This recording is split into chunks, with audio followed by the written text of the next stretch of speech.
Bismillahirrahmanirrahim. Assalamualaikum warahmatullahi wabarakatuh. Selamat pagi anak-anak. Hari ini ketemu bersama Ibu. Kita belajar tentang sistem gerak pada manusia. Nah, sebelum anak-anak belajar dan Ibu juga belajar, kita jangan lupa absen dulu di link yang sudah Ibu bagikan di grup WA ataupun di Google Classroom ya. Nah, sebelum Ibu masuk ke materi, tentunya anak-anak ini tidak asing dengan kata-kata gerak, karena sejatinya semua makhluk hidup ini dapat bergerak, namun cara bergeraknya ini bisa berbeda-beda. Nah, biasanya kita ini lebih mudah mengamati gerakan pada manusia dan hewan, karena gerakannya ini dapat berpindah tempat sehingga disebut gerak aktif.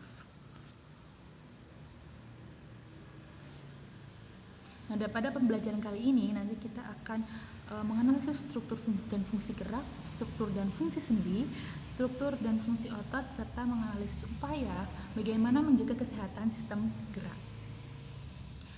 Nah, di sini ada pertanyaan, pernahkah anak-anak ini memutar pergelangan tangan? Bisa dicoba di rumah. Nah, mengapa gerak pemutar pergelangan tangan ini tidak bisa dilakukan pada siku? Ini kalau anak-anak putar itu susah ya. Kenapa? Gitu. Nanti kita akan temukan jawabannya setelah kita mempelajari materi sistem gerak pada manusia ini. Dan untuk sistem gerak ini nanti dibagi menjadi ada 4 poin-poin yang akan kita pelajari.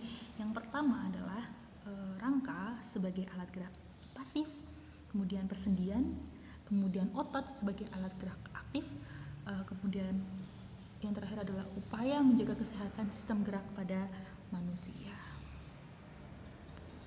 Kita masuk ke rangka tubuh. Ya, anak-anak punya rangka, bisa dipegang, bisa coba digerakkan juga. Nah, rangka ini adalah serangkaian tulang-tulang yang saling berhubungan melalui persendian.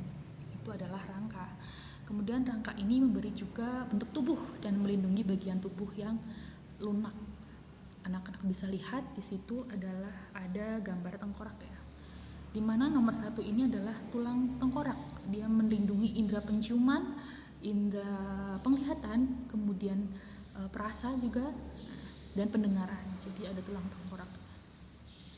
Dan karena rangka itu tadi kan fungsinya melindungi bagian tubuh yang lunak. Kemudian di nomor 2 ini ada rangka dada. Nah, ini melindungi bagian tubuh organ dalam ya. Contohnya hati, jantung. Ada juga nomor 3 ini rangka tubuh lengan atas. Kemudian yang nomor 4 ini adalah otot lurik. Jadi anak-anak bisa kalau suka olahraga angkat barbel, ngangkat turun. Ini ada otot lurik di situ yang berkontraksi. Kemudian ada sumsum kuning dan sumsum merah. Nah, yang selanjutnya adalah rangka sebagai alat gerak pasif. Anak-anak bisa lihat di sini ada tengkorak ya. Kita coba hafalkan ya. Di sini ada tulang ubun-ubun. Anak-anak bisa tahu ya tulang ubun-ubun, biasanya ubun-ubun di kepala ya. Kemudian tulang dahi bagian depan. Oke, bisa dipegang. Kemudian ada pelipis di bagian dekat dengan tulang bagian kepala belakang, sedangkan baji itu dekat dengan tulang air mata. Jadi baji itu bagian depan, pelipis adalah bagian belakang. Diingat-ingat. Kemudian ada air mata, tulang air mata bagian mata ya. Ada tulang hidung, tentu yang menunjukkan bahwa hidungnya pesek atau mancung gitu.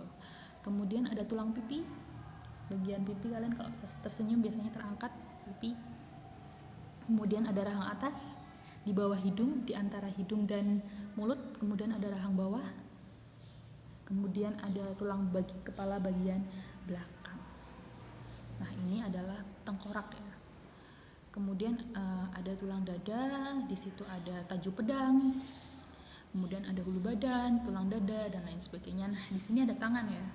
Untuk tangan kita lihat di sini ada sendi juga. Ada tulang bahu, ada tulang lengan atas. Anak-anak bisa pegang. Kemudian ada tulang hasta. Nah, tulang hasta ini yang satu jalur dengan kelingking, diingat-ingat. Sedangkan tulang pengumpil ini yang satu jalurnya dengan ibu jari. Pengumpil ibu jari, hasta kelingking.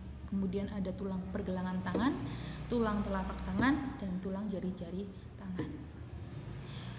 Tadi tangan, kemudian sekarang kita berpindah ke kaki. Kaki ini ada tulang paha, ada lutut, ada tulang kering bagian depan, kemudian ada tulang betis yang bagian belakang, kemudian ada pergelangan kaki, tulang telapak kaki, dan tulang jari kaki.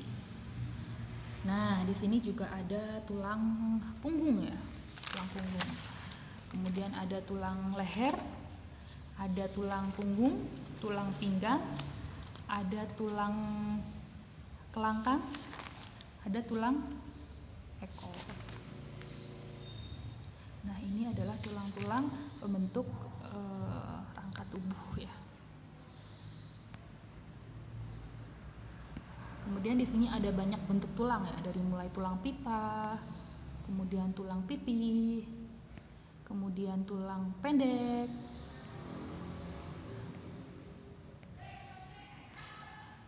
ada juga tulang keras dan tulang spal. Kemudian ada tulang rawan juga. Nah, ini Ibu. Nah, ini kalau tulang rawan, nah, tulang itu merupakan alat gerak pasif ya. Jadi tulang itu alat gerak pasif, sedangkan otot itu adalah alat gerak aktif. Jadi anak-anak bisa dibedakan ya, tulang itu alat gerak pasif, otot itu adalah alat gerak aktif. Nah, rangka itu juga banyak fungsinya ya, dia juga bisa untuk tempat melekatnya otot tubuh. Itu rangka. Membentuk tubuh, itu melindungi bagian dalam, melindungi tubuh yang lunak, bagian tubuh yang lunak. Nah, ini ada jenis-jenis rangka. Oke ya, untuk part 1 ini dulu, nanti Ibu jelaskan untuk penjelasan selanjutnya. Jangan lupa untuk mengerjakan kuis yang Ibu sudah siapkan di Quizzes. Nanti bisa diklik di forum Google Classroom. Silahkan dikerjakan, itu ada 10 soal, waktunya 30 detik per soalnya. Jadi anak-anak harus membaca ini dulu, mengamati ini dulu, baru bisa mengerjakan soal yang sudah Ibu berikan. Oke, tetap semangat, nanti kita bertemu lagi. Wassalamualaikum warahmatullahi wabarakatuh.